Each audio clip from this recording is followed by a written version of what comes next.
Davis. Romanus.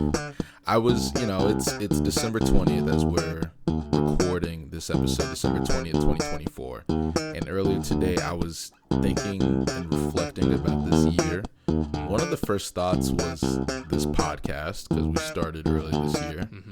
And just thinking how much we've grown, because, we started this podcast this year, and we've been really consistent, I think, but this is not the first attempt that we've made to this pod. Actually, we've known each other for longer. Yeah. And we tried this before, and it just didn't land. And so it's nice to actually plan something out with your good buddy.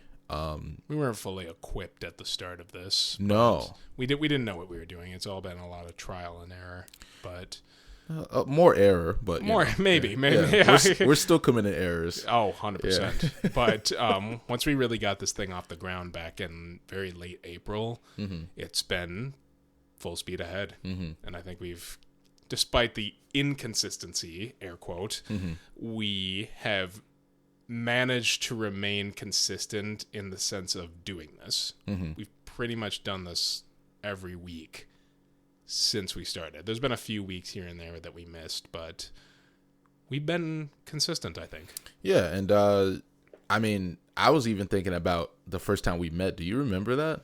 Yes, I do. You know who we bonded over? Okay, what? Wait, no. Because I'm thinking of two things that we bonded over. Okay, you know what? I'm going to let you say it. Okay. I might be misremembering. Well, I'm pretty sure the actual first movie we bonded over was Van Helsing. And then we also talked about the Iron Giant. Did we talk about the Iron Giant? Yes, we did. Okay, yeah. But more so Van Helsing. But what, okay. So are you? Oh, that's definitely not what I was recalling. I think you're going to talk about a particular person that. No, that it doesn't matter. Okay. Maybe it doesn't. We're redacting that from our friendship. Yes, we are. Let's do some revisionist history. No, but we met at a bar, and we were just shooting the breeze about movies. Yes, we were. Yeah. And we connected on Van Helsing, and it's a critically panned movie. People think it sucks, but I legit. It's like a pretty strong guilty pleasure film, though. I don't feel guilty about it. I love that movie. I don't see anything that's wrong with it. No, see, I agree with you. I think the term guilty pleasure is kind of nonsensical in the way, because if you like it, then it doesn't really matter. You shouldn't feel guilty for enjoying it. Yeah. Except Bright. Just kidding. God. Well, that's another movie. So what I do love Bright with Will Smith, which I guess the audience knows that I do have a bit of a man crush on Will Smith. Yeah, I was gonna say, so he's been a recurring character on this podcast. Apparently. Oh yeah. Shout out Will Smith if you are available to fly out to DC at any point in the future and hop on as our guest on this podcast. We would be a little bit more than mildly honored. But we can't pay you jack. We should have made this pod right after the slap. Then we would have had a chance. Are you kidding me? Yeah. 100%. That guy was showing up everywhere. Yeah, and he hasn't stopped working. No. Good for him. Exactly. Well, you can. I mean, at that point, you can slap a guy. He's still Will Smith. Will Smith is still a lot more well-renowned than somebody like Chris Rock, and he was the victim. Yeah. In that sense. But yeah, we tried to do it last summer when we were linking up on the local university campus. Yeah. And utilizing their resources, that being their podcast lab. Yeah. In order to start recording and, creating some content for ourselves. And we did it. We recorded a few episodes, but I was still in my adolescence of editing skills. Oh. And so I wasn't able to fully put things together yet in the way that we had envisioned it. And then flash forward to 9 months later, I gained a sense of understanding and confidence in audio editing, and we started recording again. And we started with what was the first episode we even did of this? Yeah. So we did a just movies that we were looking forward to for this year, and we never released that episode. Yeah. And so I feel like the first one we recorded was like Civil War. I think it was Civil War. Yeah, Alex Garland's Civil War, which Yeah. this isn't the last on this episode that you're going to hear of Alex Garland. But that was a solid start to everything that we were doing. But beyond that point, our reviews started to become a little bit longer. Yeah. Which I think that proves that we've gained a lot of confidence for ourselves in what we're doing here and what we're saying, and the, I guess, informative, persuasive nature that we're approaching this. And now most of our reviews pretty much average at about an hour each episode. Well, so there's some revisionist history with you, because we had so much fun recording at the podcast lab. We would record 2-hour episodes, and then you would say, I'm not editing that bullshit. And we both got busy. I was doing my PhD. You were really busy with work. And I think, we always would say in that 9-month hiatus is that we're going to go back to the pod. We're going to do it. Because even though we recorded those episodes and they were long, we had so much fun doing it. We did. And we still do. Right? That's why we keep doing it. That's why we still are doing it. And so we said, you know what? To make it more efficient, let's just, instead of going to this podcast lab and like having a book time on this university, let's just, decrease the amount of time for each episode, like make it very compact and accessible for editing and listening, and let's record it in your kitchen, which we're doing. That's what, if you ever hear Davis's like, refrigerator or freezer turn on, like the buzzing, or the brief moments of background noise from the outside, whether it's like a car or one recording, there was a guy yelling outside. One recording, there was a guy that was peeking through your blinds, and me and you both went out. Yeah, just we stopped recording. Like, no, fuck that. We're gonna check out. Like, who is that guy? Can we help you? Yeah, sir. Yeah. Excuse me. Yeah. Excuse me. Exactly. How about you get the fuck off of this property here? Absolutely. Even though it's a building. And no, but still, like, don't. And I think he was like an electrician. I think he worked here. I think you're right. Yeah. It was weird though. But it was like, what is this guy doing out there? Hey, better to check it out now than. And we have background noises of your iPhone going off there. So you're really gonna point that out? You're really gonna point that out, it's not the first time that I've picked it up in the background, and anybody that regularly listens to us is gonna remember it. God, so. Well, people love me. People love Who you, is and this? your Who is this? Interrupting. Who texted me? Noises. I didn't get a text. That was you. No, I don't have an iPhone. Oh. Oh, it's Charlie. Sorry, Charlie. Okay. Shout out Charlie. Thanks, Charlie. You just made it onto the episode. She listens too. Well, thank you, Charlie. That brings us to another point. I think we should thank some people. I would love to thank some people. Are there some particular people that you would like to thank? Yes. Go for it. Probably our number one road dog, Marshall. Shout out Marshall. The original OG of this pod, man. Shout out to Letterblacks Man 101. Yes. Marshall. He came up with kind of our subtitle that we've used on and off on this podcast. He was very supportive and influential in getting us to do this, to really get it off the ground. And so thank you, Marshall, for all of your love, kindness, and support for this podcast. Original friend of the pod, listens to every episode. Fashion designer. He's on his, go check out his work. He's out there. I will say, so he was telling me a story about, just his journey as a fashion designer and how he did like a impromptu fashion show in some on the street. Like he just got his friends and designed clothes for them. That's a real one, right? And there. that motivated me. It's like, why don't I pursue things that I want to do? Right? Like why am I not putting energy? Why am I taking the first no? So shout out to Marshall. Shout out Marshall.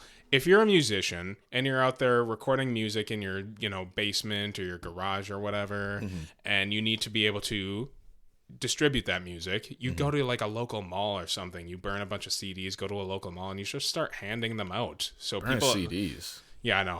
I know. Like, God maybe people damn. out there that are listening to us don't know what we mean when we say Go get your burning 8-track CD. cassette tape, all right?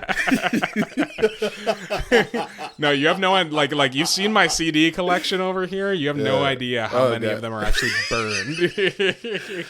I mean, this just went off the rails. No, but for real though, like that's the kind of stand-up guy that Marshall is, and Marshall's a great we really guy, man. appreciate your support out there, Marshall, if you're listening. And also, who else would you like to shout out? Adrian. Adrian. We love Adrian. Adrian, we love you. And we actually, there's two Adrians. Both of you we love. Adrian, who is a good friend. Well, both of them are good friends of mine. No, I hate the other one. Yeah. He knows who I'm talking to. You know which one you are, Adrian. Yeah, you know which one. But Adrian, who specifically who designed was one of the co-designers of our logo for the Halloween October specials that we were doing. Yeah. And he did a terrific job with his graphic designing, and we really appreciate that you were here to support us in that time. And our other friend Adrian, who is a incredibly just articulate music enthusiast who I don't want to reveal too much about him, but he's that guy, and we really appreciate you and your support in this time that we've been doing this. Oh, and my brother Jake. He also listens to every episode. Love you, Jake. Shout out, Jake. Thanks, bro. Appreciate that. Jordan. Really like to shout out Jordan. Jordan and Ashley. Jordan and Ashley, you both have mentioned you listening to our episodes on multiple occasions. And we would really like to say thank you for that. To them specifically, I want to apologize on behalf of Davis because he's the reason why we're never gonna review a Tyler Perry movie. I know that you two have brought it up, and he just is unrelenting when it comes to his hatred for Tyler Perry movies. Unless Romanus makes me, or you two make me, which is very possible. It's more likely them. Yeah. They have said they're looking forward to February for our like romantic comedies. Rom's rom-coms. Is that just gonna be a month of my like? Okay, we're gonna take your lead on that. You're gonna tell me all the rom-coms that we are watching, and we are going to watch them, and we are going to review them. Thank you. Yeah, don't thank me. Let's do it. Yeah. So maybe there's probably a decent enough chance that a Tyler Perry film makes it into that mix. I think we got to throw one in there for Jordan and Ashley. Yeah, it's about time. We got to pay tribute. Yes, we do. And I would like to thank my mother. Thanks, Mom. Thank you, Mom, for also being a staunch supporter and listener to this podcast. You have always given me adequate enough feedback, and I value that, and I appreciate that. Why don't we have Mom on the podcast? No mothers allowed. Oh, that's how much we love you, Mom. Yeah, it's just like you're too good for this. You need to go on. What's her favorite movie? Her favorite movie? Yeah, I would. Like the biggest thing that we've mentioned on the episode was The Exorcist. Yes, I remember that. That might just be her favorite horror movie. Why didn't we have her on that episode? It's a good question. Well, I don't know. That's a good question. I mean, I told the story about like her history with that film, but yeah, I think my mom's. You think your mom's?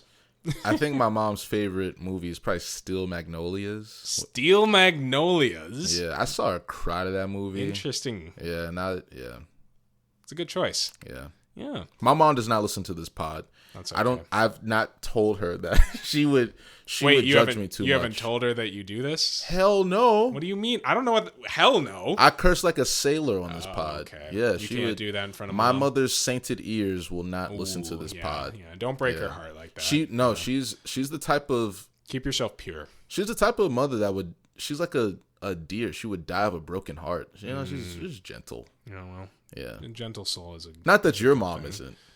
Yeah, I mean she is very gentle, yeah, but like in her own way. Yeah, my mom, she does like zombie movies though.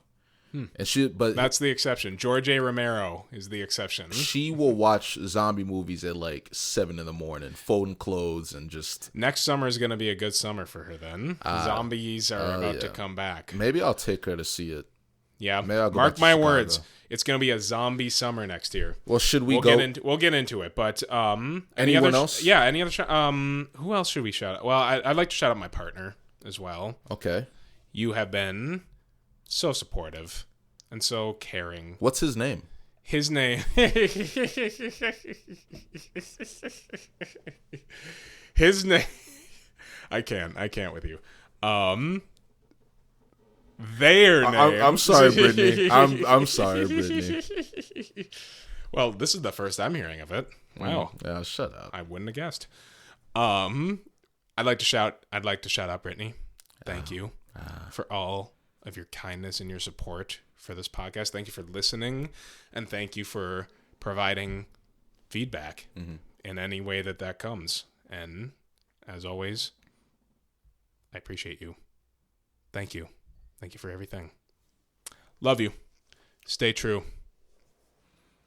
Well, anyone else? Well, how can I follow that up? You can't. Yeah. I think we should just go on with the episode. I think we should. So what are we here to talk about today? End of the year. Yeah. This isn't going to be like our official end of the year episode in a lot of ways, because we got another one that we're going to record in January that's going to be our favorites of this particular year. Well, we're going to do a recap of... No, not a recap, but we're going to just do a look ahead towards the movies in 2025. Yeah. It's the forthcoming lists. We are looking ahead to see what we are looking forward to talking about and reviewing on this podcast in the next year. It's 2025.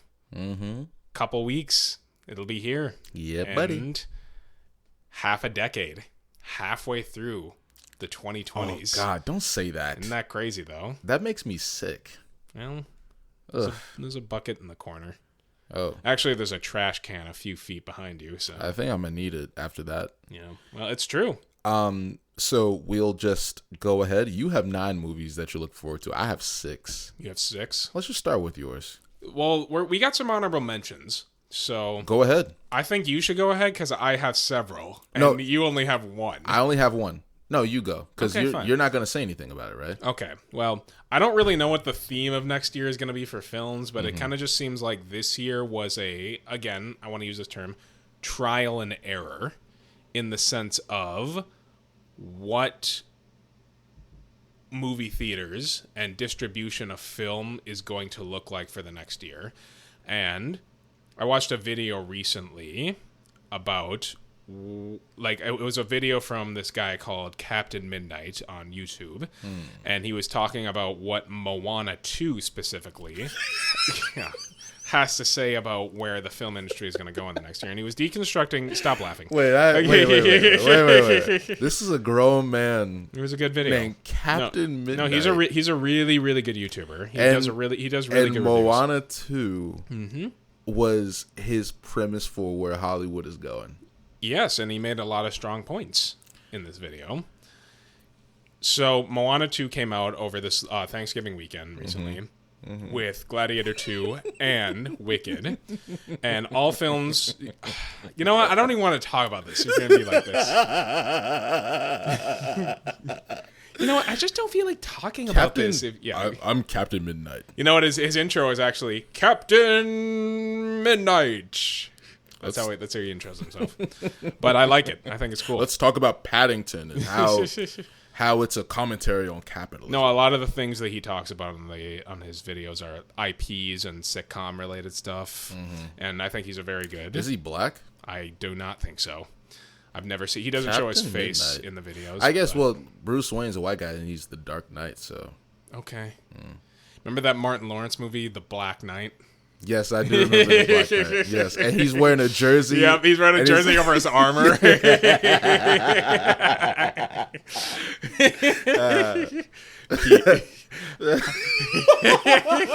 Peak Hollywood right there. There's a I can't even think. I'm sorry, I cut you off. So anyway, Captain Midnight, I don't even remember. Moana Like 2. he was talking about the idea that this weekend of 3 films with Moana 2, Gladiator 2, and Wicked coming out proved, and because all of them turned a profit, it proved that Hollywood is still capable of making these large-scale blockbusters that release at the same time and they can all make a lot of money. And I saw all 3 of these films. I did not think any of them were great. Wicked was probably the best one out of all of them. But I do not think that to me, it proves that Hollywood is capable of producing a good quality movie, but doesn't matter because they made money. So what this proves is that Hollywood is allowing itself to stay in business in a theatrical capacity for the next year. And I think we are about to see a lot of crowd-pleasing films, a lot of challenging films, and a lot of experimental movies. And I am very excited to see all of them. And every single one of my movies on my honorable mentions do not represent that whatsoever. Let's go through. Well, they definitely represent crowd-pleasing, but not challenging or experimental. So I'm just going to go through them all quickly. In January, we got Wolfman. Okay. I'm really excited for that one. That looks pretty good. Bong Joon-ho's Mickey 17, which Warner Brothers has been trying to bury for a very long time for whatever reason, but it looks like a fun movie. It looks really good. I'm excited for that one. Mission Impossible: The Final Reckoning. I'm always going to show up for a Mission Impossible movie. I think it's one of the greatest action franchises of all time, and I'm very much looking forward to it. Formula One, or as it's called, F1, with Brad Pitt and Kerry Condon. It is Joseph Kosinski's first film since Top Gun Maverick, and it looks like very intense, really good practical effects, and I'm interested in that. This one's kind of a what's the baseball term? A home run? No, the other one. I don't know it. Strikeout? Strikeout, maybe. This could be a strikeout. Yeah, well, Davis is like just. I'm making weird hand, gestures. I'm like, what's that? Like curveball. It's a curveball. Okay, that's what I mean. Okay. This one's kind of a curveball. Jurassic World Rebirth, because I hate the Jurassic World. Are these your honorable mentions? Okay, yeah. I hate the Jurassic World movies. All right. But this movie, it's got a brand new cast. Gareth Edwards is directing it, who I think is a great choice for a film like this. And David Koepp, who was one of the original writers of the first couple of Jurassic Park movies, is returning to write this film. And he's also writing 2 of Steven Soderbergh films that are releasing next year, Presence and Black Book. Okay. And he's a very, very, very well-known and talented writer. 3 more. Trey Parker of South Park fame is collaborating with Kendrick Lamar for a film in mid-July that is currently untitled and nobody knows anything about it yet. And it also stars Chloe East from Heretic, who was Sister Barnes. So I don't know what that is, but I'm very intrigued by whatever that is. Fantastic Four: First Steps. Only Marvel film that I'm very much looking forward to next year. It's kind of like that Spider-Man Homecoming effect where I'm like, this is going to make or break these characters for me. I'm giving you one more chance, and if you don't deliver, I'm going to walk into a lake. Oh my God. And the last film, Frankenstein, Guillermo del Toro's Frankenstein adaptation, which is perfect and sounds right to me for a Guillermo del Toro film. All you have to say is his name, and you already know. You're there. But Frankenstein, I'm looking forward to it. Oscar Isaac, I think, is playing Victor Frankenstein, and Jacob Elordi from Euphoria is playing Frankenstein's monster. Okay. Which is a strange choice, but he's replacing Andrew Garfield, who dropped out. Right. Yeah. So those are my honorable mentions. So, yeah. Do you want to give me your honorable mention? I only have one. I want to hear it. My honorable mention is, and this might be a shock to you, Wicked for Good. Wicked Part 2. No. Yeah. No way. And because you rang off a lot of honorable mentions, so I'm going to go a little into I want to hear everything. Yeah, so I went to go see Wicked on Thanksgiving, Wicked Part 1, the movie. Did you go with... I went with Carla. Shout out Carla also, by the way. Our lovely, lovely dear friend. We love you, Carla. We love you so much. I went to go see it with her. And right next to me was a middle-aged white woman in the movie theater. And she it's probably most of the crowd there. She was prototypical person that I'm thinking is going to watch this movie, right? Yeah. We were at Alamo Draft House, and she ordered a big basket of wings. I'm like, okay, I like this lady. We're of the same mind, except for this movie. And I'm watching the movie, and it just didn't get me emotionally. I wasn't into it.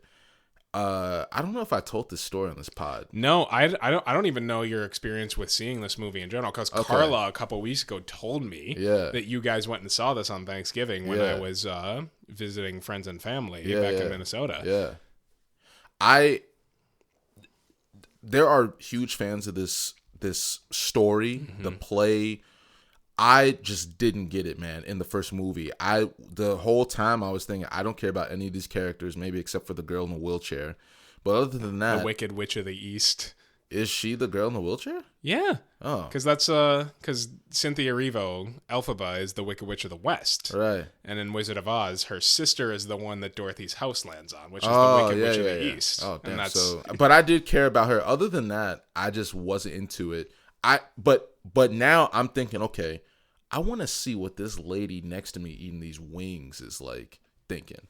And she was going to town on those wings. So I'm thinking, man, if she's more focused on these wings and I watch this movie, then this movie either sucks or those are great wings. I don't know. That's a thing about the draft house, though. The minute you start setting your food down is the minute you're like, this is too good a movie to be eating. Yeah. or you're like, thank God the food's here. Thank God I got something else to focus on, because this movie ain't holding my attention at all. Okay. So in the movie, right? Like I keep peeking at her, watching this movie. Nothing. Don't And be weird. the music is fine. But it's just nothing is like pulling me emotionally. It's kind of how I felt. So by the end of the movie, final song, like and the movie stops. Cynthia Erivo goes off in the final song. She flies away. I look over, and this woman, crocodile tears, just like, and it is like crying that is, you can't. She's inconsolable crying, and she leaves her chicken wings and just walks away. No, but I finished them for her. So no, I'm kidding. But no, but now I'm thinking for this movie, I am maybe for the first part, I have no idea why anyone is interested in this movie. I'm thinking that maybe the second movie is gonna be the part where it has all of the emotional stakes, or there's like just all these payoffs. I don't know, but I saw the first one. I almost feel obligated to see the second one. Carla, if you're listening, next Thanksgiving, maybe we watch Wicked 2 together. I don't know. But I'm feeling like, yeah, why not? You know, it didn't offend me like Gladiator 2 offended me. And sure, like if Gladiator 3 was coming out next year at the same time. If we riot. Yeah, it's just like, no. Yeah. Are you kidding me? By the way, there are plans for Gladiator 3. I know, I saw that, and I was like, God damn it. Yeah. Like, Ridley, you can't do anything else? No. You're like in your late 80s, and you don't want to do anything else but fucking Gladiator for the... I don't even want to talk about it, honestly. Yeah. I really don't. So, Wicked for Good, that is Wicked Part 2. That is my... No, I thought Jurassic World for me was a curveball. Oh, yeah. And then even in your movies, there are, in your honorable mentions, I have two that I'm looking forward to. I do look forward to. Yeah, I'm looking forward to F1 because I didn't enjoy Top Gun Maverick as much as other people did, but yeah. I still can appreciate the amount of stunt work and attention to detail that came into making the movie an immersive experience in theater with like the sound and the shot work of like being in the jets. And so Brad Pitt also looks like he's in the race car racing. Yeah, it just seems very practical. Like he took the time, and I think I just like Brad Pitt as a lead man more than I like Tom Cruise as a lead man personally, because I think he just as an actor has a little bit more range than Tom Cruise does. Yes, he does. I was being generous when I said a little bit. But yeah. I love Tom Cruise as an actor, but Tom Cruise has lost his range over time because he's been in actual movies. Have you ever seen Born on the 4th of July? Yes, long time ago. That was an era. That was a completely different era for somebody like Tom Cruise. Man, Magnolia. Do you want to know something? What? So, we're gonna get it. Actually, I'm gonna hold my thoughts because I have a thing I'd like to say about Magnolia at the end of this episode. Okay. But speaking of Tom Cruise, Mission Impossible, the Final Reckoning, Is that your first one on your list? No, hell no. Oh, but okay. it's just I didn't like Mission Impossible Dead 7. Reckoning. Yeah. I'm very confused on how they So are they. Yeah, because it's Mission Impossible Reckoning Part 1 or whatever. Yeah, and it's titled Part 1, but the new one is just the final reckoning because they realized that calling things parts. Wicked did that too. Terrible. Yeah, like the first one is Wicked Part 1. Terrible. And the next one they just changed to Wicked for Good. Yeah. And I'm like, yeah, why do y'all think of this after you release your first movie? Yeah. It's weird. It's awkward. I did not like Dead Reckoning. It just You didn't like it at all? It's just not memorable. We talked about the Mission Impossible films briefly on the Interstellar episode, and we talked how like there's not really legitimately a bad movie in this franchise. But there's ones that are definitely better than others. I think in the last 4 or 5, this one was the one I liked the least. No, I honestly would agree with you on that. Yeah, like the villain, besides wanting to bomb the world and killing Ethan Hunt's boo, I just don't understand why I should care about him. Sure. I can't even picture his face. Like in the other movies, I can tell you the villains from Mission Impossible. I can at least view their faces. I have no idea why I care about this villain. Because he was basically just a henchman for the entity, the AI in Dead Reckoning, which is just like makes it feel like there's not much of a villain, and it's coming off of the strength of something like Fallout, which is not only just kind of objectively the best Mission Impossible film, but also just one of the best action movies of the 21st century. And that movie had Henry Cavill as the villain of the film. Yeah. I mean, they could have ended the series there and I would have been fine, but I'm with you there. I mean, also, I say all of that, but in the preview for The Final Reckoning, Mission Impossible 8 or whatever, colon, semicolon, comma, wherever you want to put it in there, Part 2. Mission Impossible: The Final Dead Reckoning semicolon Part 2. Well, because there's a colon. It's Mission colon impossible. Yeah. So in my notes I put comma The Final Reckoning question mark, and I put in parentheses Part 2 question mark. Yeah. So I don't know how to title this movie, but in the previews I saw Tom Cruise hanging from a upside down biplane, so I'm like, I don't mind watching this. Like, it'll be something. I want to see how he didn't kill himself, but definitely should have. Yeah, not should have in the sense that Tom Cruise, you should kill yourself. Like, you should have died. Yeah, that, Yeah. I mean, to do all of that, he loves hanging out of planes. Literally. Yeah. It's amazing how he was able to up the ante even more from Rogue Nation. Yes. And that was like the first scene. Mm-hmm. He exhausted the big stunt for that movie for the first scene. Yeah. And then what followed was still a really fucking good movie. Yes. So let's get into your list. Okay. Let's go, baby. So I got 9 particular films that I could list that I was like, these are the ones that not only are the ones that I'm going to be there day one, but the ones that I also want us to be able to talk about on the podcast, which I would kind of extend that to your list as well as things that we should probably expect to hop on and talk about in the next year. Mm-hmm. So number 9, I want to go with Sinners, Ryan Coogler's new film with Michael B. Jordan. There was a trailer that was released a couple months ago. It looked great. It looked atmospheric. It's filmed with IMAX cameras. I think it's shot on film. Mm-hmm. Michael B. Jordan is playing twins. Mm-hmm. This is Ryan Coogler's first non-Marvel Cinematic Universe directed film since the very first Creed movie. And his first horror movie in general. If you don't count Fruitville Station. Oof. Not that I shouldn't have laughed. That's not a joke. Well, that's what... For black people, that was a horror movie. I always hate, like, black-centric horror movies, because isn't life hard enough? Even our rom-coms are fucking terrible. Every Tyler Perry movie is a horror movie for black women. Okay, Ashley Jordan, that's all the Tyler Perry talk we can get for this episode. Yeah. But anyway. That sums it all up. Sinners. Yes. No. That sums up your Oh concept yes, on Tyler sure. Perry. Oh yeah, I could talk all day. I could write a thesis on it. Maybe you should. Maybe I will. Maybe you will. I support it.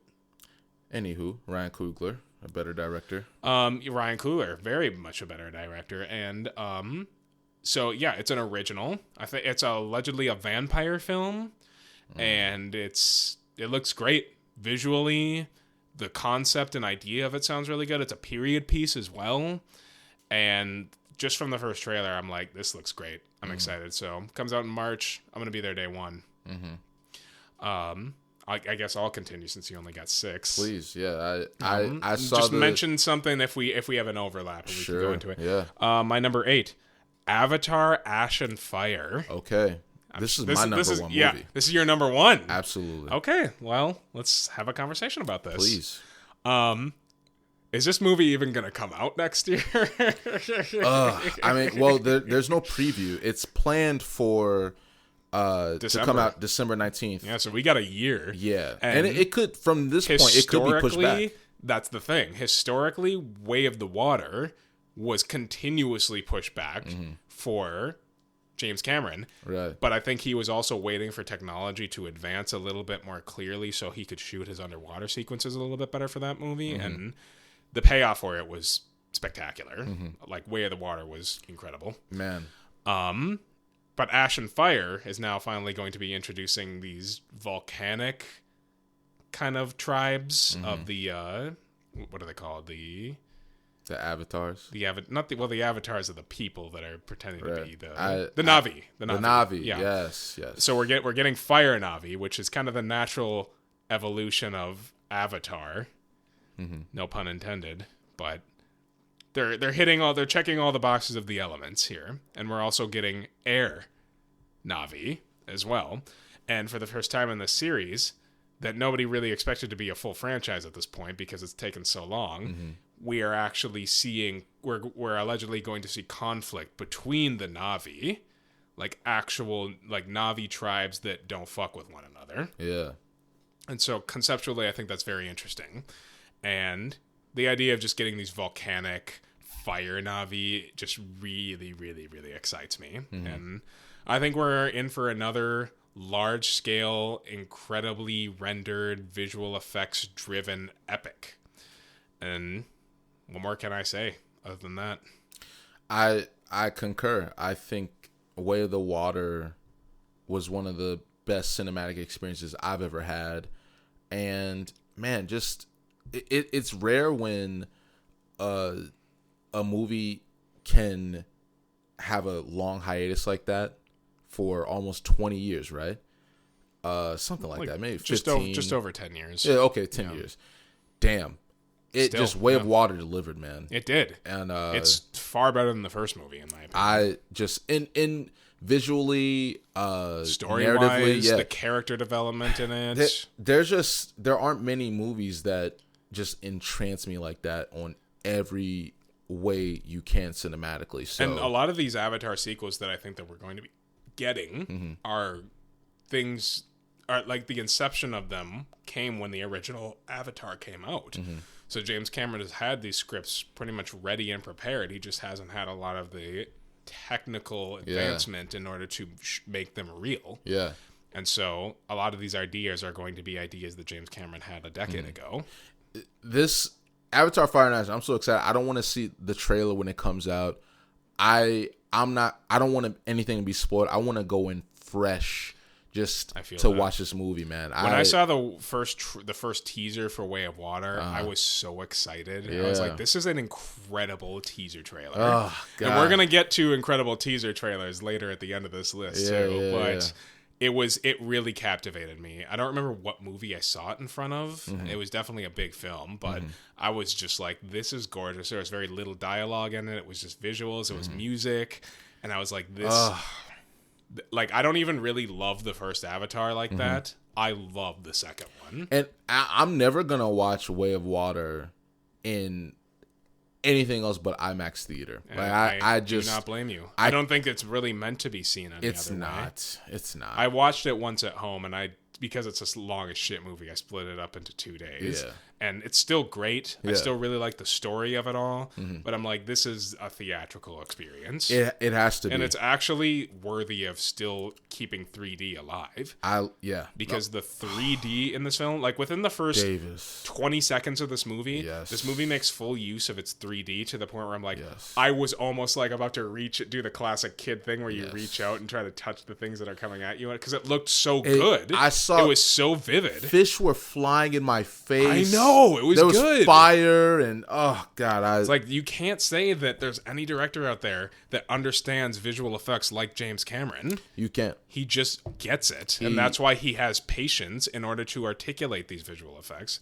And so, of course, the both of us are going to be excited for Avatar: Ash and Fire. I want to. That's a year from now, December 19th. That's 364 days from now. I cannot wait. I can't wait either. I hope it comes out. Please, James Cameron. I know. Please. Don't you dare push it back, you goddamn son of a bitch. Damn. We're a few beers in. I apologize. We were out earlier, and we're having fun. It's the holidays. Yes, we're rounding out the year here. Oh yeah. Anybody that's listening to us, make a cocktail, pour yourself a glass of wine, crack a beer. Cheers. What's funny is we're about to get into another James Cameron related thing. Let's hear it. Pretty soon here.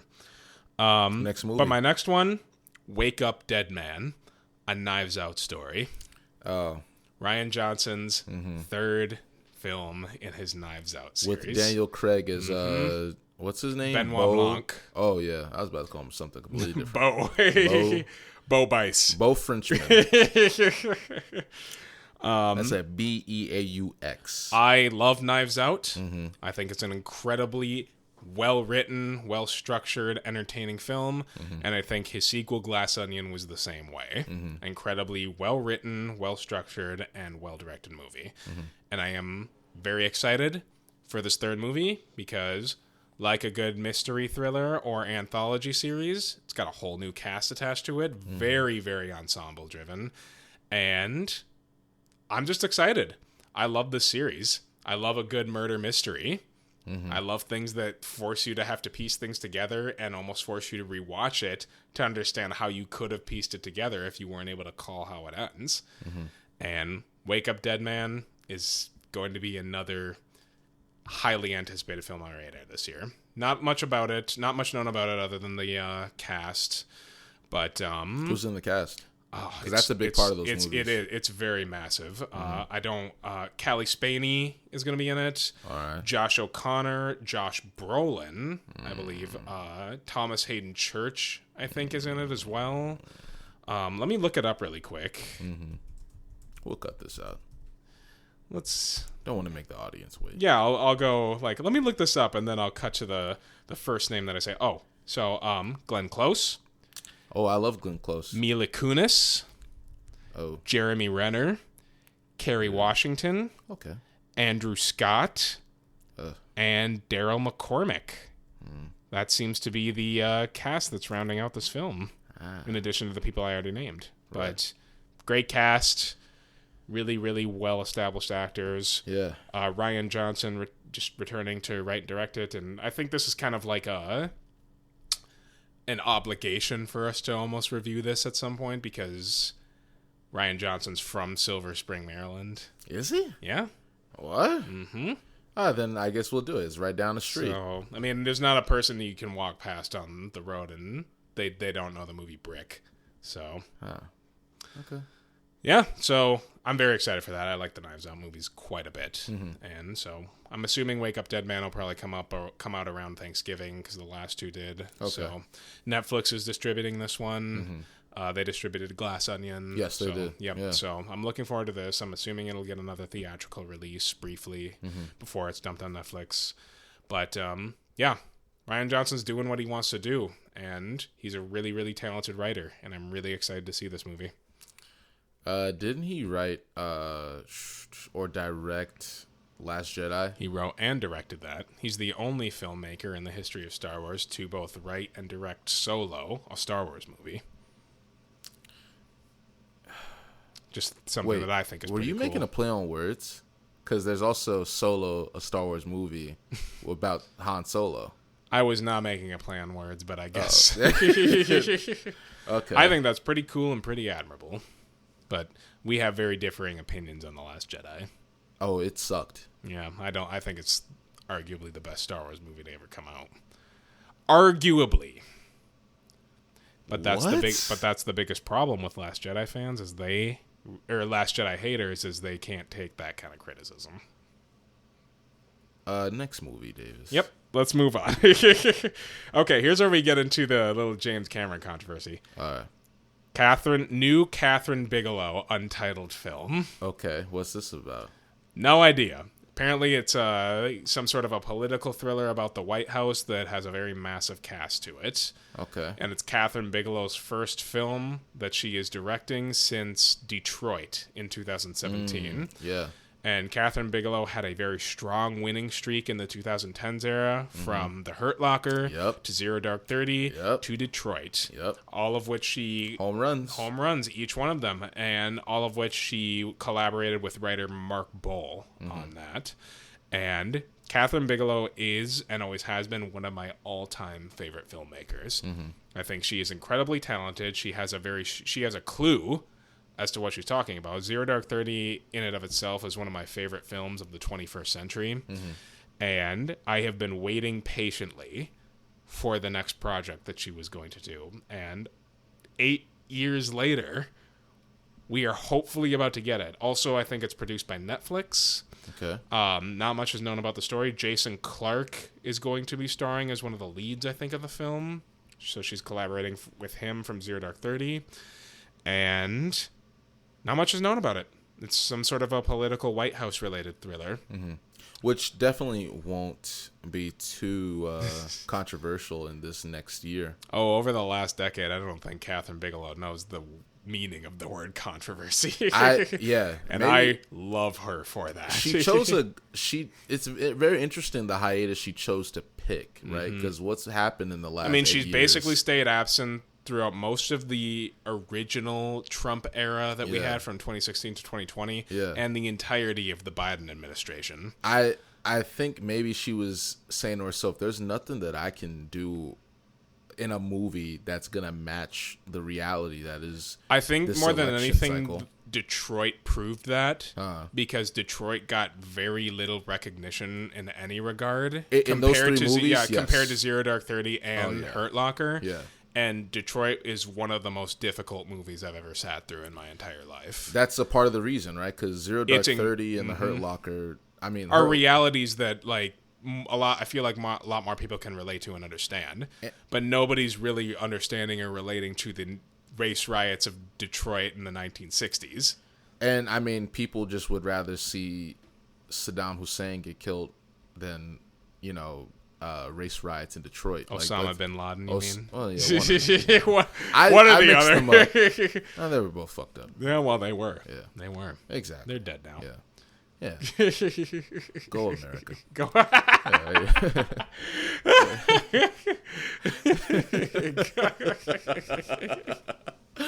So that's crazy. But I'm saying that people are more in, almost entertained by Zero Dark 30 than Detroit, right? So well, because it's a reality that we all lived through in our generation. But it's also a film that doesn't shy away from the practices of American bureaucracy that the Obama administration did not want to admit to. You mean torture? Yep. Okay. The Patriot Act. Yeah. And waterboarding? Yeah, well, that's part of the Patriot Act. And ultimately that gave us clearance and metal to do whatever the hell we wanted to get information out of whatever foreign territories we wanted to go to.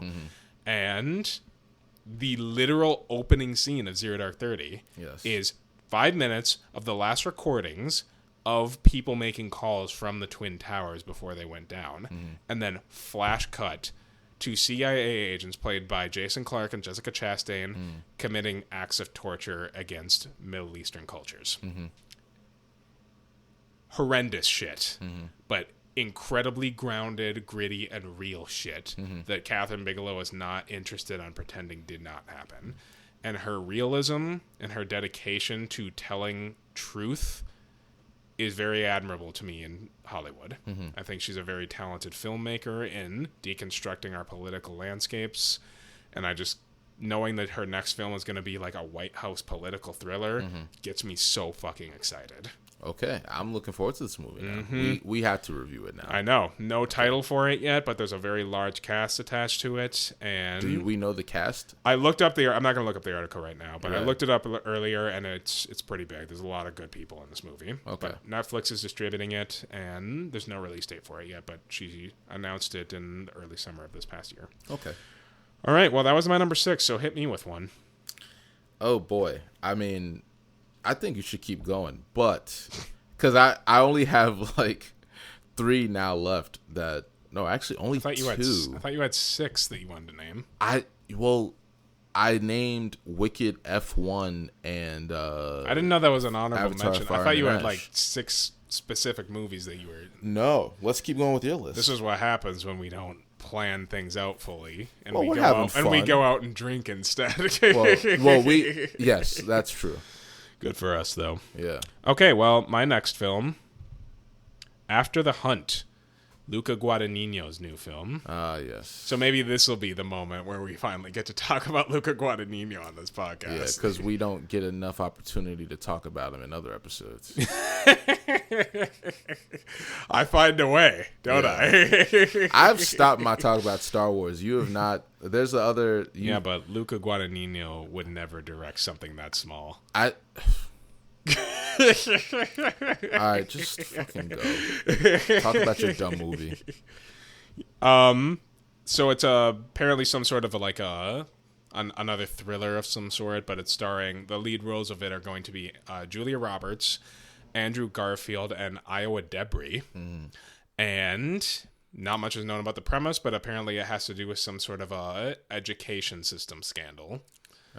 And if there's one thing I know about Luca Guadagnino, it's he's a very scandalous individual. Not as a person. I honestly don't think there's Luca Guadagnino loves cheating on his wife. That's what we know about him. That's what he's famous for. That's not true, Luca. I love you, and I don't think that. You have a very, very strong reputation for portraying scandal in your movies, and I like that about you. Well, how could he do that unless he is scandalous in his personal life, Davis? I am not going to speculate or But you just assume did, anything. Davis. I really didn't. Yes, you did. I said that he. Say what you said verbatim. So After the Hunt is going to be about some sort of an education system scandal, and those are the cast members. Nothing else is really known about the plot. There's no release date officially for it, but it's got a slate for next year, and I'm very excited for it. And Luca Guadagnino is a filmmaker that stays working. This year, he released 2 movies. Which ones were those? Challengers and Queer. Yes, I didn't see Challengers or Queer, but you like both, right? I thought they were both terrific. Awesome. Challengers will probably make an appearance on our favorites films on the rest of the year. Oh, okay. Yeah. I think Luca Guadagnino is one of the most interesting and experimental filmmakers of our generation. An Italian man, if his name didn't give that away. But I really just think that he brings something fresh to the table with everything that he does. And I am very much looking forward to whatever this movie is, because there's always an eeriness that exists in most of his films, but this is as described by him, a straight thriller. And I love my thrillers. I love a good thriller. So I love some scandal, Davis. So it's interesting. Everybody likes drama. Especially Luca. Yeah. Well, if you say so. So that was my number 5. So Right. Would you like to name one now, or should I keep going? I like where you're going. Okay. Let's keep this momentum, baby. This one really made my list today because we just got the release date announced for today. Okay. There's a lot of details that go into this one. Let's hear it. But this is my number 4. Hurry Up Tomorrow. What the fuck is that? I'm going to explain it to you. Please. It's The Weeknd's film adaptation of his album that is coming out in January.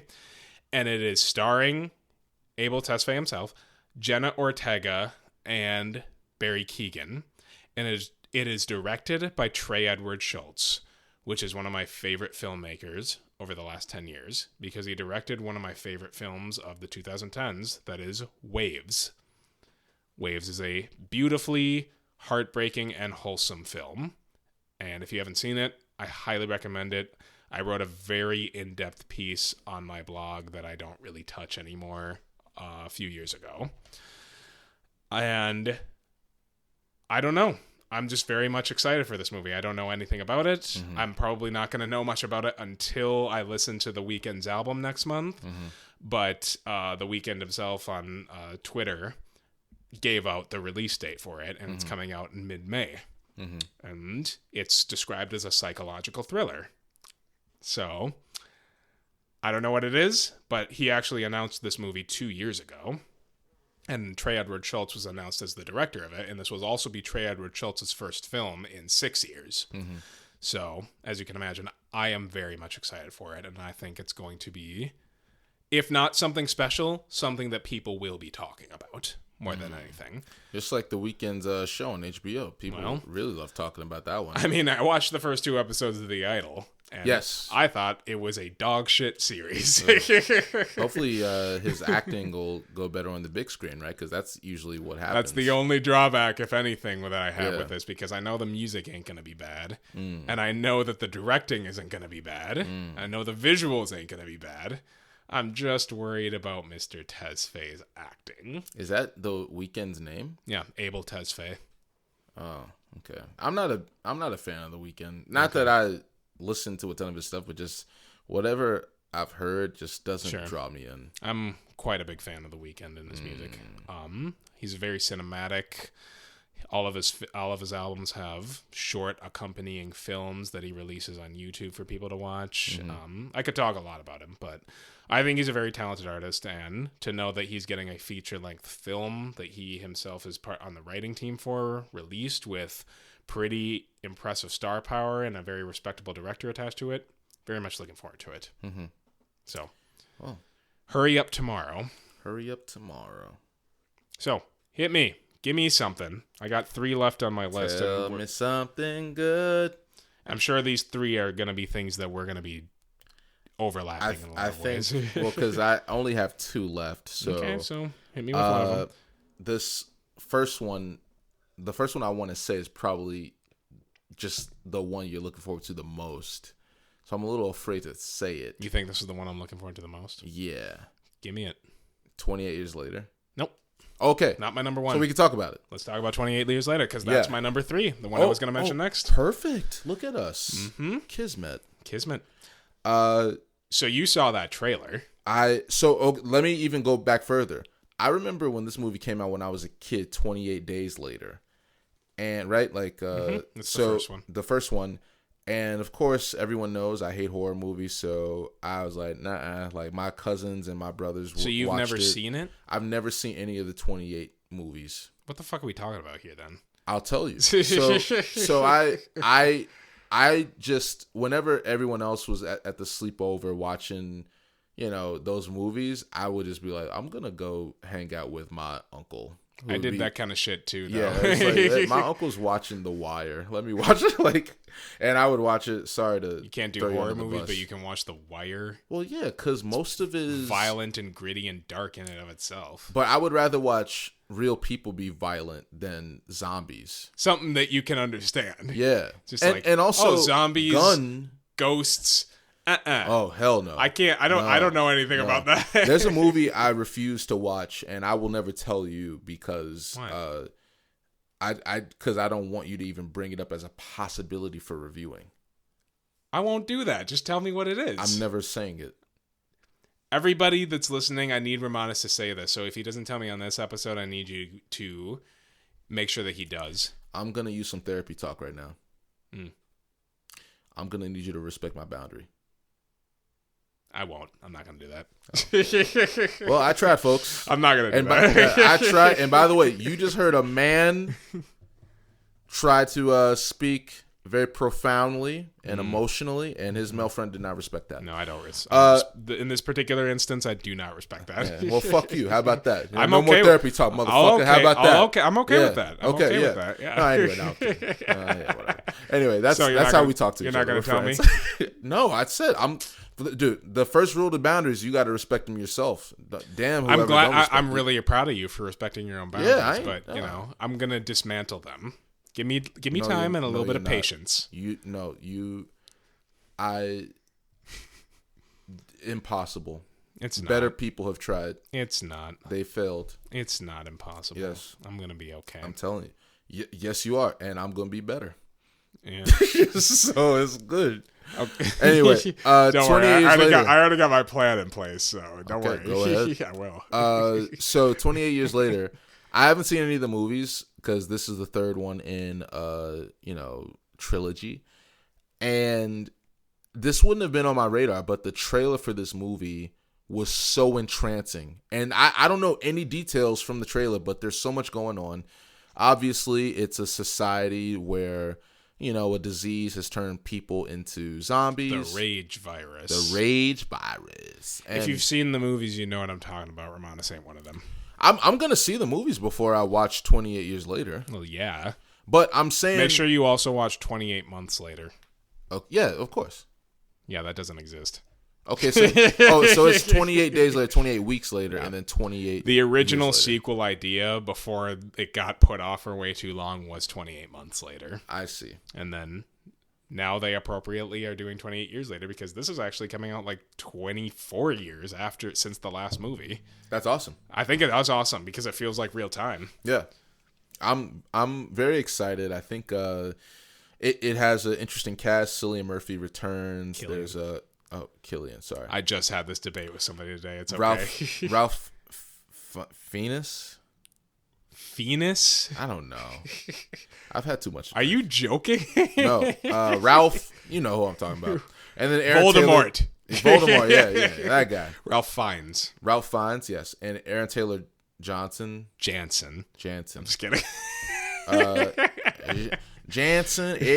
Taylor Jansen will be there. He'll be there.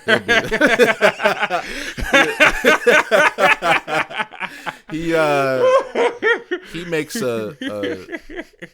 he makes his presence known. We've been drinking. I've been drinking. Jodie Comer's in it too. Who's Jodie Comer? The girl from The Last Duel. And yes. Yes. What is it called with that show with Sandra Oh? Killing Eve.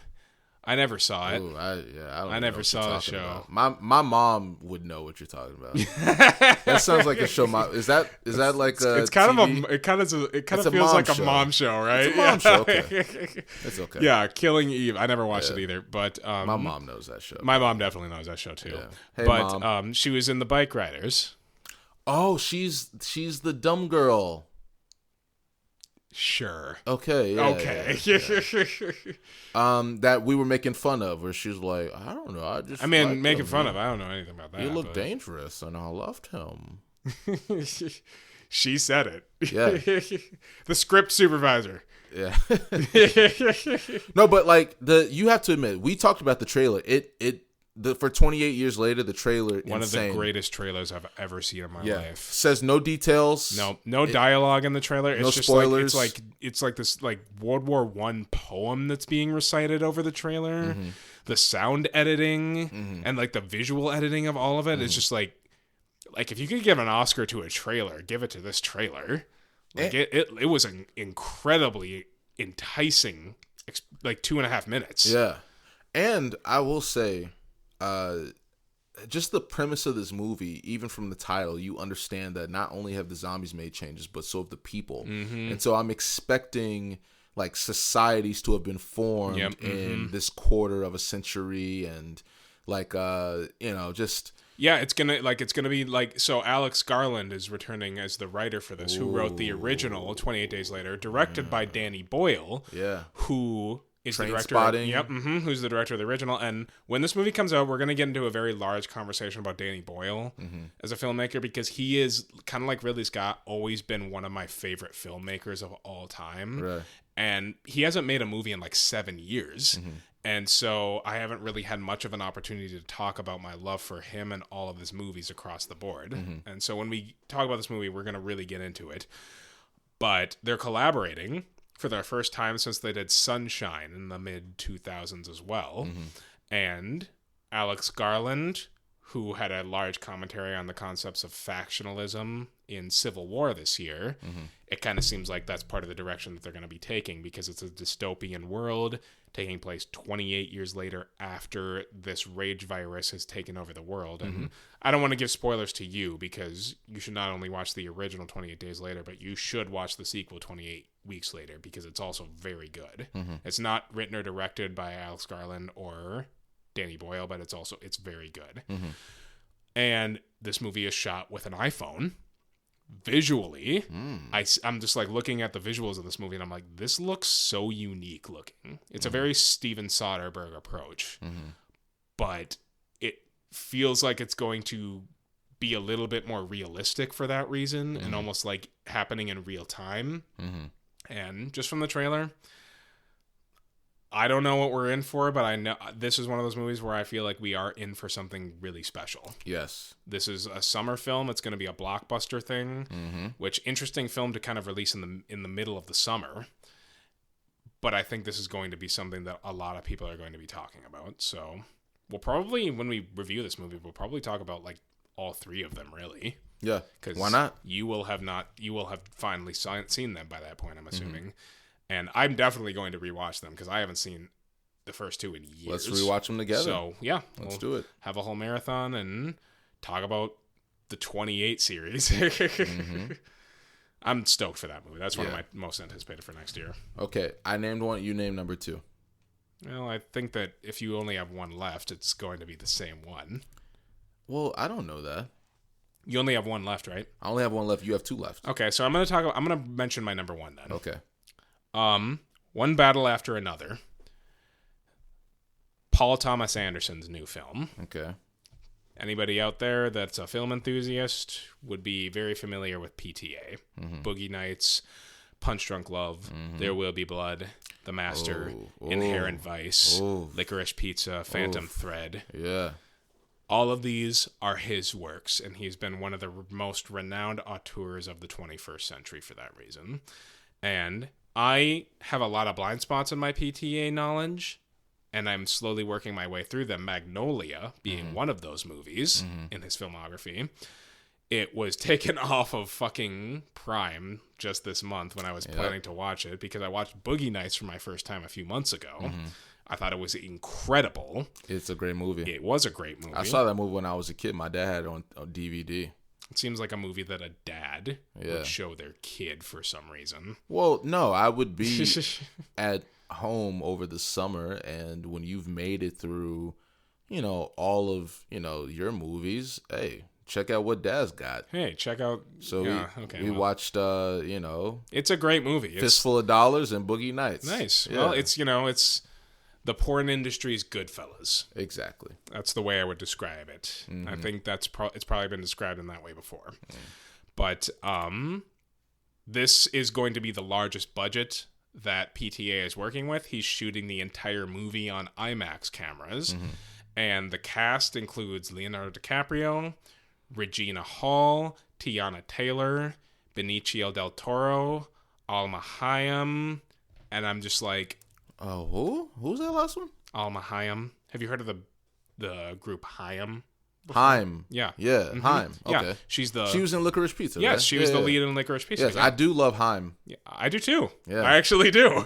Tell me and she was truth, spectacular boy, in Licorice Pizza. You for Ooh, good. okay. That's a great one. I do love Haim. Me too. So that's our cast for this movie. I don't know much about the story. Right. It's apparently being described as a crime drama, which one of my favorite subgenres of all time. Luca Guadagnino's too. He does love crime. Luca Guadagnino? Luca, who's what's it now? I don't know what the fuck you're talking about right now. Yeah. Finish your beer. Luca Jalapeno. So Luca Jalapeno. Okay. Baba Booey. So. Baba Booey. Hi everyone. So that's my number one most anticipated movie for next year. Right. I'm very much looking forward to this film. Okay. Not much is known about it. Great cast though. Right. Great director. I'm catching up on my blind spots in Paul Thomas Anderson's filmography because I do recognize him as one of the strongest voices of the 21st century, and I want to make sure that I fully understand him as a filmmaker when I go into what seems to be his biggest movie that he's ever made. Right. So, yeah. So let's go ahead and talk about the elephant in the room that we've been dying to discuss here. I'll take it from here, Davis. I think you will. What Davis is alluding to is the new Superman movie that is directed by James Gunn, will be released on July 11th, 2025, starring David Cornsweet as Superman, and Rachel Brosnahan as Lois Lane from Marvelous Mrs. Maisel. You know? Miss I don't remember. I don't Marvelous I didn't watch Mrs. the show. Maisel. God damn it. I didn't watch By the the way, show. put some respect on that show's name, man. I love that show. Okay. It's amazing. I've heard it's good. It's fantastic. Is it marvelous? Marvelous Mrs. Maisel. It's marvelous. Yeah, or Marvelous Miss Maisel. Anywho, look. Yeah, I've heard really good things. It's about the show. amazing. I love that show, man. That show. And she's Lois Lane. She's Lois Lane now. She looks great in the trailer. Yeah, as like Lois Lane. Yeah, I don't like she's got really dark hair. Yeah, you can take her seriously. Yeah. I have to just preface this. I was severely disappointed with the Zack Snyder DC cinematic universe. Man of Steel was a pale, almost literally pale, and just colorless version of Superman. That movie pisses me off. Man of Steel? Yes. I fucking hate that movie. Like, man. I don't even want to say I hate it, but I loathe it. I hate it. I guess that means the same thing. I hate it. I really do not like Man of Steel. There's like parts of it that I could say that I like about the movie where I'm like, okay, I see what the idea and the intent was here, but Zack Snyder is not a competent enough director to actualize these ideas. It's depressing. It feels like the person who directed these, it feels like Zack Snyder has never read a comic book, let alone a Superman comic book. There's gonna come a day when we have a very long and extensive discussion about Zack Snyder on this podcast. Sure. Zack Snyder is a filmmaker that what happens when a frat bro decides that they want to become a film.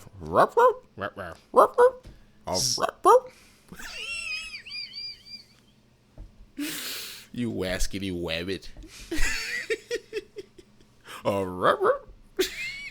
The critical thing is Superman's supposed to be heroic. You don't really see Superman save anybody. And he's destroying the city. It reminds me of watching 9/11 footage, the end of Man of Steel. And I'm just like, when are we going to get to the part where I like Superman? Yeah, there's like a billion 9/11s that happen at the end of the movie. Yes, it's terrible. There should you know what, I'm gonna call it Superman Zero Dark 30. That's what I'm calling Man of Steel. Yeah. Mm-hmm. It even probably has the same color palette. It's just pale, just all camo. And nah, it's Zero Dark 30's gray. good. Yeah, no. I'm saying it just. Oh God. There was a critical issue in what Superman is supposed to be, which is like just this fun character, this power fantasy where it's like everybody likes him, loves him. He's this guy with all these superpowers, but he's truth, justice, and all that good stuff. And you're supposed to like him. You're supposed to, oh well, Lois, I don't know about that. Just like yeah. So we got this trailer for James Gunn's Superman yesterday. Yeah, and as I've been kind of seeing what the reception for the film is, everybody seems pretty split on this movie too. And I think it's kind of interesting to me to feel that, like, I remember when the first teaser for The Batman came out. Yes. The consensus was pretty unanimous. Yeah. Everybody was like, this looks badass. This looks awesome. And then the post-consensus of that was that it was pretty badass and awesome. Yeah. And it is a great movie. Superman, I think, has been one of the most polarizing characters in comic books ever, not just from a literature standpoint, but from the way that he's depicted on film. There are not a ton of Superman movies since the original Richard Donner film that people have a very collective opinion on. Everybody agrees the original Richard Donner Superman, Christopher Reeves, is terrific. Amazing. It's a terrific film and a trailblazer for the superhero genre in film. I love Superman 2. Superman 2 is also... Zod, yeah, no, I agree. man. Superman 2 and the first one are pretty synonymous in terms of quality, I would say. I would say Superman 2 might be one of my favorite superhero movies of all time. I don't blame you for that. It's an incredible movie. But since that, Superman has, for whatever reason, been a very difficult character to depict on screen. You know what it is? It's hard for you to really get to believe the emotional stakes of a almost a godlike figure. Right, yeah. Like Batman is still human, and so when you see him slam into a brick wall and he looks in pain, you believe that because he's human. He doesn't have superpowers. Yeah. But Superman, because kryptonite is his only weakness. But that was a very interesting choice for this trailer too. Yeah. It's the first scene that we see him. He's bloodied. He's battered and beaten. Yeah. And I think I understand what James Gunn is going to go for the Superman movie. I think he's going to give us an interpretation of a character that is Superman that exists in a world where people don't value superheroes anymore. I think it's going to be very social commentary driven on the state of superhero media. And because from the trailer you can see there's a lot of other DC characters that are appearing in this movie. Guy Gardner, Nathan Fillion is playing Terrific. him. Mr. Terrific, a Hawk Girl. Yeah, Hawk Girl's in there. It seems like it's going to be clearly a very already established DC universe. And so I think the movie is going to be a commentary on how Superman stands out amongst a universe of already well-established superheroes, paralleling our actual world. Superman is the original superhero, so how can he remain special in a world where we have characters like Iron Man, Spider-Man, Captain America, the Avengers in general, Batman?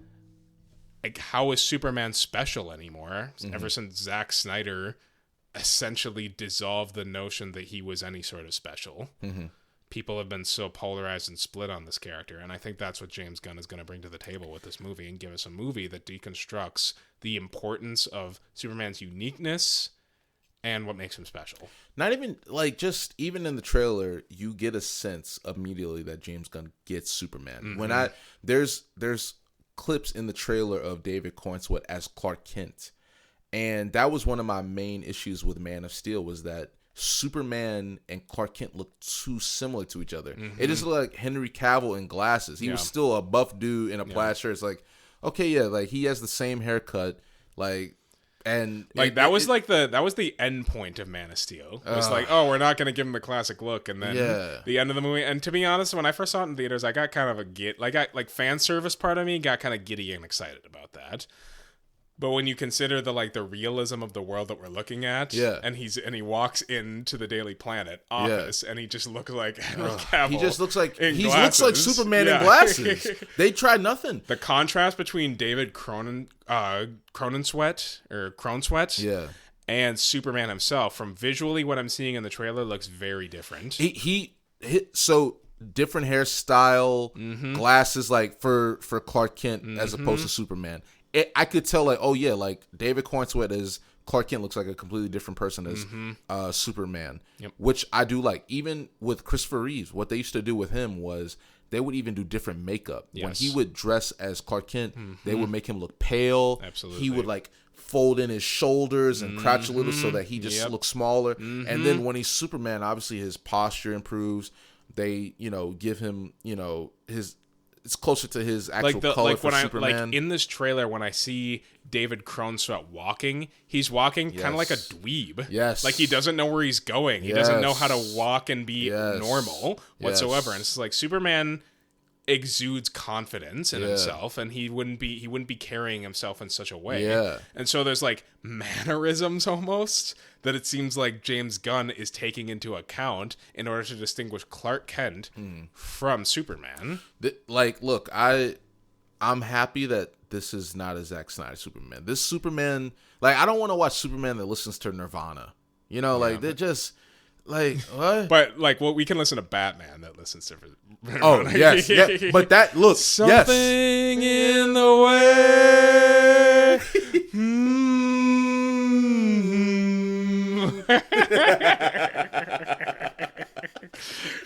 I think I saw the Batman like 4 times. I saw that a few times. Yeah, I love DC. The Batman is great, but I won't support something that isn't good. No, so and that's what's so refreshing about watching this trailer. And so I'm like, this looks good. Yes, visually, the visual effects and everything. Yes. Crypto, the super dog. Are you fucking kidding me? That's right gonna now? get every white person already in, just as it should, because this proves that James Gunn is embracing comic book roots so much. He's like, this is going to be a very human-driven story and character-driven story, but like all of my other projects, like the Suicide Squad, like the Guardians of the Galaxy trilogy, I'm going to make sure that I'm not going to shy away from the ridiculousness of the comic book roots that this comes from. Well, again, he gets it, and what I also like, this isn't a Superman origin story. It does, in the trailer, you see people like throwing paint at Superman, so this is at a point where, you know, people don't trust him. He's this alien that's all super powerful, and that's what it kind of seems like to me, because we get a cute couple glimpses of Nicholas Hoult as Lex Luthor in the movie, who looks incredible. He looks great in the movie, but it kind of seems like LexCorp is going to be like responsible for a lot of the distribution of superheroes that exist in this world.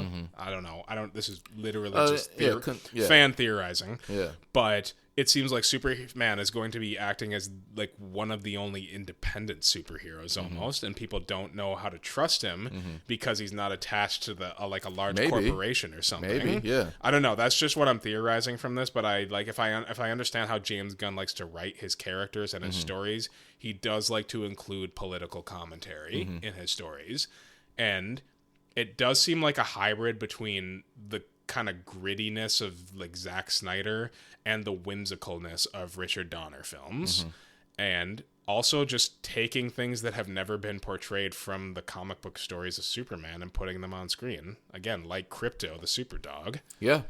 And I think that's amazing that he's willing to take a chance and take a risk and say, hey, I'm gonna put all of this shit on screen and it's going to be great. Yeah, Millie Alcock will be Kara Zor-El. Yeah, she's going to be Supergirl. We didn't see her in the trailer, but she was great in House of the Dragon. Yeah, she was. So we will get Crypto and Supergirl on screen with Superman. That's never happened before. It's going to be the trailer alone was better than anything from Man of Steel. So I agree. Actually, I have complete faith. Even if it's not a good movie, I'll still watch it. I almost cried watching it. And then later, I get my mom, and I'm like, hey, you got to watch this shit. Because she got me into Superman as a kid. Yeah. She was the biggest fan of Christopher Reeve. Yeah. And she made me go see Superman Returns with her in theaters. And I sit her down, and I'm just like, you got to watch this trailer. And she teared up watching this trailer. That's like this is something special that we're about to get, and it's going to be the movie of the summer. Like the movie everybody's going to be lining up for this summer. Just even you reminded me of Superman Returns. Remember the scene where he's like saving the plane? There's nothing like that in Man of Steel. Can I be totally honest with you? What's up? I like Superman Returns like quite a bit. Man of Steel makes Superman Return look like the great, like Godfather 2. All right, there's nothing anyone. Now that Man of Steel and Batman v Superman are out there, there's nothing anyone can say that's bad about Superman Returns. I would agree. I mean, it embraces the whimsicalness of the original Richard Donner films, but as a Bryan Singer filmmaker, who is also a very problematic filmmaker, he understood the essence of Superman when making that movie, I think. When the bullet hits his eye and it flattens. That was an iconic moment for its time. Like I'd never seen Superman like that before. Because you're used to him like bending like bars and stuff.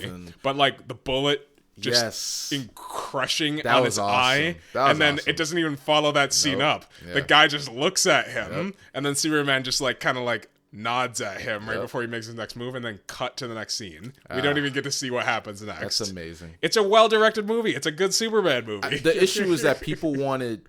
This is why you cannot listen to people like me and you. Mm-hmm.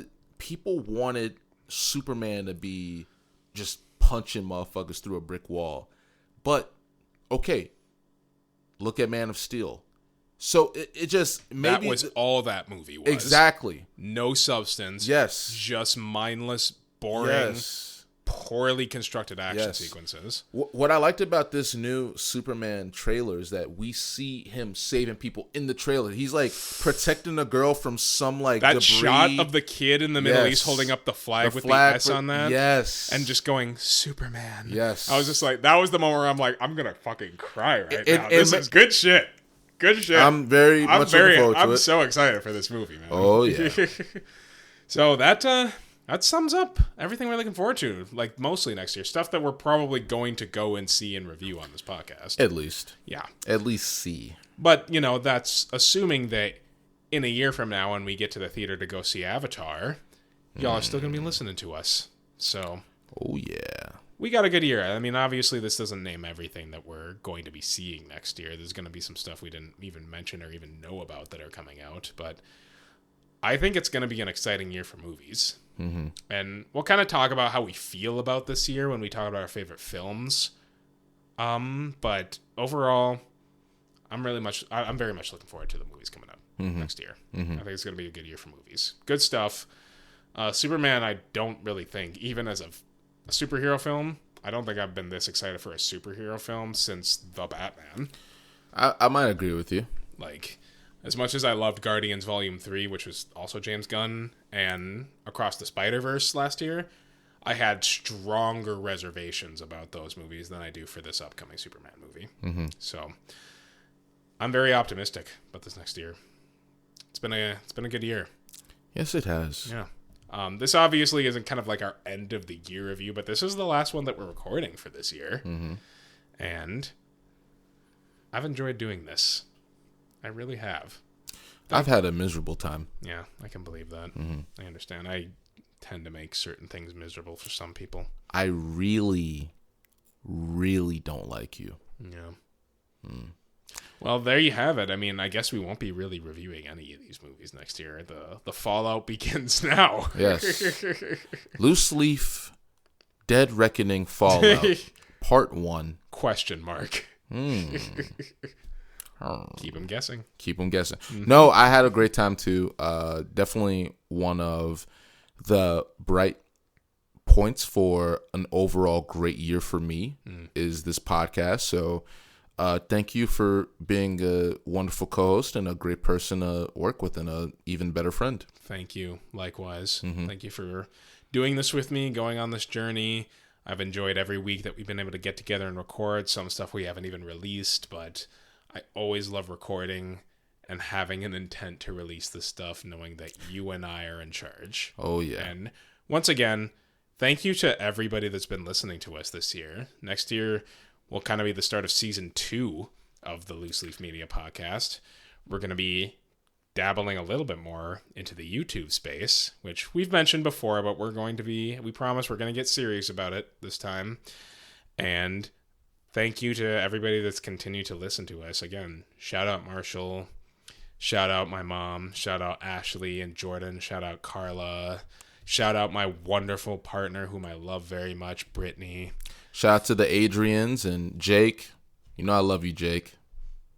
And shout out to the people that we were too many drinks in to remember for this episode. Yes. And shout out to Luca Guadagnino. I'm sure you're a great guy. I do not believe you cheat on your wife. Romanus hasn't seen a single film of yours, by the way. I probably haven't. And he is not worthy of having an opinion. But I'm sure you're a wonderful man in your personal life. But I understand. Mm-hmm. Luca, thank you. Thank you. Luca Guada, thank you. Luca Jalapeno, thank you. And thank you again to everybody that's been listening. It's been a terrific year. I hope everybody out there has a wonderful holiday, and we look forward to talking about all of these movies in 2025, and we wish you all a very happy holiday and strong 2025. This has been the Loose Leaf Media Podcast. My name is Davis Leaf. I did this with my co-host, Romanus. And we will see you all next year. Bye. Take care.